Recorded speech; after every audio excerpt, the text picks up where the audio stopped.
மீத்தமான உப்புமாவை waste பண்ணாதீங்க. நொடியில் சூப்பரா காரப்போலி செய்யலாம். பாரு எப்படி சிம்பிளா கலக்கலாமா. வேஸ்ட் இல்லாம சூப்பர் டேஸ்ட் வரும். மிச்சம் உப்புமா இருக்கா? என்ன செய்யலாம்னு யோசிக்கிறீங்களா?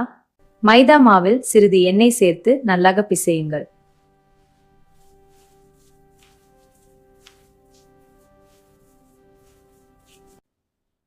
உப்புமாவை சிறு உருண்டைகளாக உருட்டிக் கொள்ளுங்கள்.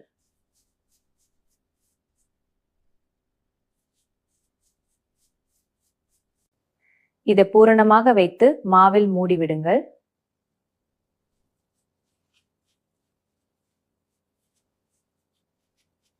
அதை மெதுவாக உருட்டி எண்ணெயில் பொரித்தால்